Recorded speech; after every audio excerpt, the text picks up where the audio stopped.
Welcome to the 17th edition and the first time I've recorded the Feeding Frenzy. I've been experimenting with this idea for a little while now, whether or not I do want to record this and provide it as a podcast and as a video showing my face, which is weird for me. I haven't been doing this at all. I just want to get it right. And here I am trying to get it right. This Feeding Frenzy as a category is a weekly post that I try to do as a way to encapsulate my week. It's my normal mode to just absorb a lot of information in a week. What I try to do is when I absorb something, I see if it makes this list in a week. And what that means is to provide a little bit of signal over noise that we typically always get on the internet. And so the four categories that I capture something for is something worth listening to, reading, watching, and thinking about.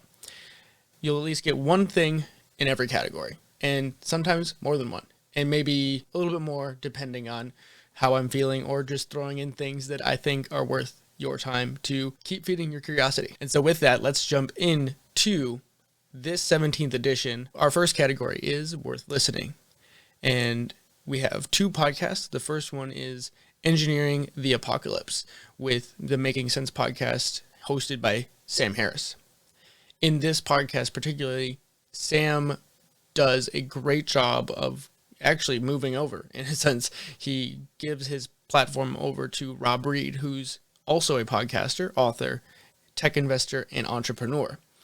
And in this particular podcast, he gave a very long form discussion and overview of man-made pandemics that might be coming down the road, as a category known as synthetic biology gives people tools so that they can then print or create their own viruses. And I'm sure some of you might be like, oh my God, this is way too much right now. We're barely out of the woods of this pandemic. And I get it.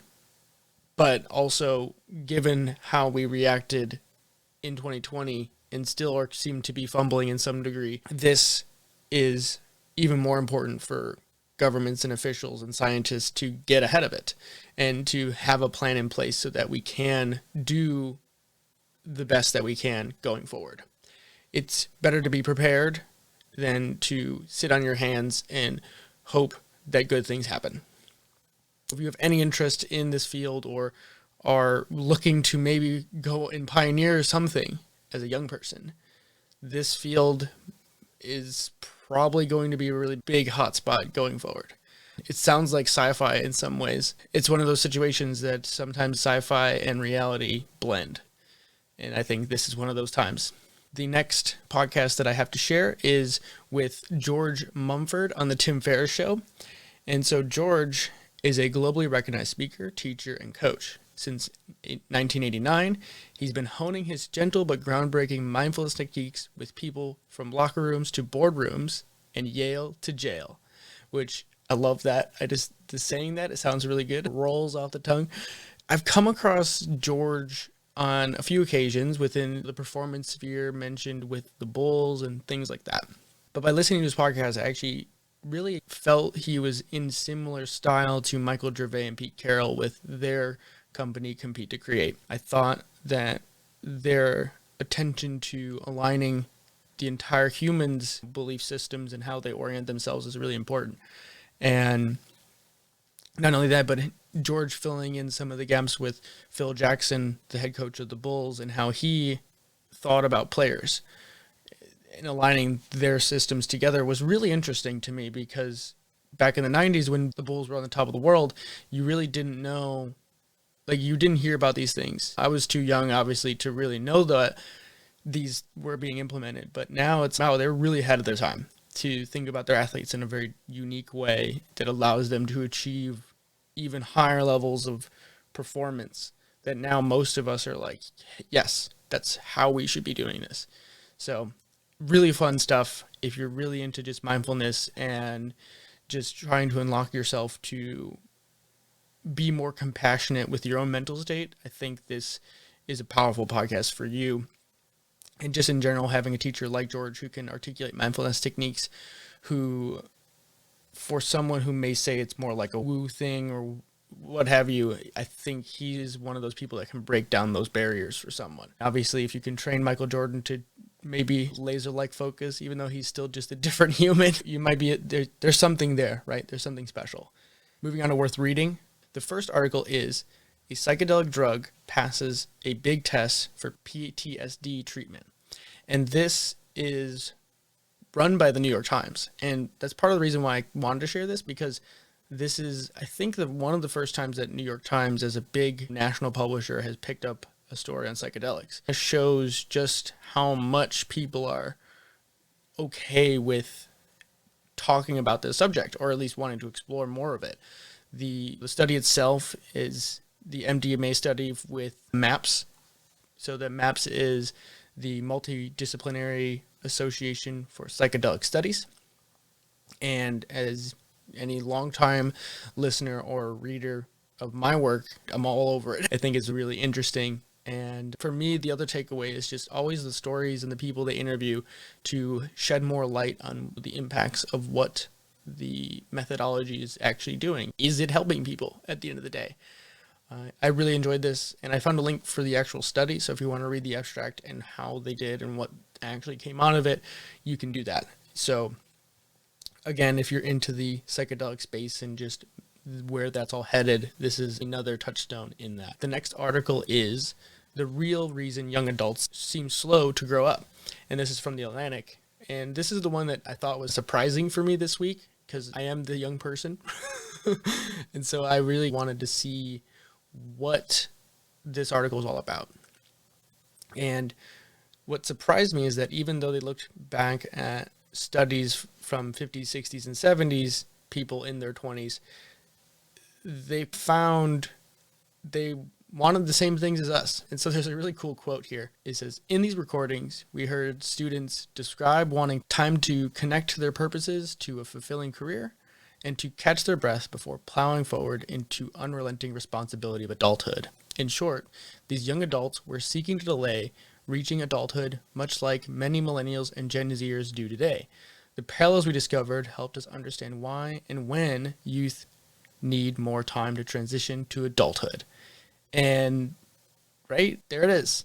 And I think maybe this speaks to something about human nature or just human experience. We look back at our parents and say, look, they had it all figured out, because we know history in hindsight. And so it was like all the worries that they had just proved not to be as worrisome, maybe. But life is just unfolding before you, and all you can do is just do the best you can. And it's not until you have a chance to reflect that you are making decisions or doing the best you could with your decisions that you know. And I don't know, it's really interesting. Maybe to some degree, we shouldn't be so hard on ourselves or asking for time or putting like things you should be doing, or I don't feel grown up in quotes, because who can say except you? And regardless of that, like, life is not a race with past generations. If they did it earlier or later or whenever, they didn't live in now, so it doesn't really matter, really. I don't know. I'm curious what people think about this one, because it brings up a lot of thoughts. On to the third section, which is worth watching. And so this one, I found a video on making transparent wood from Nile Red. And Nile Red is a chemistry YouTube channel. He basically just goes in and gives you an entire procedure of some sort of chemical process and catalogs all of the details. And it's really fun. I really enjoy the way he does his work. It's really beautifully filmed, and he just does really detailed work. And so this video, making transparent wood, as I said, is one of those things for me that's, wait a minute, that shouldn't be possible. But it is, and it's really cool. The process itself is really involved, but as I was watching it, I couldn't help but think about possible engineering applications to create a home that's almost built entirely out of wood. Imagine having some sort of giant printer where you could have basically a 3D printer that is printing wood fibers, but you can selectively make different wood fibers transparent, or sections of it, so you have just windows appear, but you're not changing anything, rather than having to put a hole in the print and then you have to, put an actual glass frame or something like that. you could have an entire biodegradable house in much less time because it's all the same material. But one thing that the video captured quite well is that this process is really complicated and it's hard to scale right now. He had to do a lot of trial and error just to make the piece that he got that is bigger than the studies he saw. So I don't know. It's one of those things. I really hope that people do more research on this. And the other part of this is that the epoxy is one of the fillers to make it transparent is really not biodegradable or environmentally friendly. So if you scale this process up currently, it really wouldn't be as useful. But there's a lot of useful properties of this material that I was able to find in another link. So if you're interested in diving a little bit more on what this could possibly turn into, I would check that out. I think it's really cool stuff. The last section is worth pondering. In this section, I typically share a quote from something I've been exploring. It could be a book, it could be a podcast, or it could be something my friends say, or even one of my own podcasts. Someone said something that just stuck with me, and I thought it was worth someone's time. Today's quote is from the film The Father. The Father is a drama in 2020, and it was co-written and directed by Florian Zeller, and for his dictatorial debut, and it's based on his 2012 play La Pere, which is, I'm assuming, French for the father. I don't have any French speaking skills, so I probably butchered that. And personally, I thought the film's portrayal of dementia and on both how it impacts the father himself and those around him, his daughter mainly, was one of these stories that just really pulls at your emotional core. And by the end, you're left wondering just how fleeting your own memories are. I think that dementia or Alzheimer's are some of the scariest things that any of us can go to. So here's the quote. "Who am I? I feel as if I'm losing all of my leaves, and I won't do anything else but leave it there." I hope that at least resonates in some way or triggers something. Sit with it, think about it. Who knows? And that is going to wrap up this edition of the Feeding Frenzy. So here's the thing. I love doing these things. I am just always absorbing stuff, as I said in the intro. But what I really like to do is hopefully turn this into a dialogue. It's like a little bit of a nerdy news hour. And I want to be able to create a dialogue with people and share these ideas. And, hey, these are the things I'm thinking about or exploring. And then maybe someone who reads or listens reads it and says, hey, here's like another thing that's tied to that, or I saw this quote and this was really cool. Because the hope is that maybe one day I can just create dialogues around these things and spin them into bigger ideas. These are just disconnected mesh that I make sense of just from what I'm exploring. So the hope is that one day we can actually expand on this or make blog posts in long form on just singular ideas. So thank you all for watching or listening, because I'll probably post this as a podcast too. And until next week with the next edition, and I will do my best to try and record these so that they're coming out more in sync than this one. This one's about 2 to 3 days adjusted right now. So I got to develop the process, but hopefully this is a good ripping of the Band-Aid to try and do something new and get out of my own comfort zone.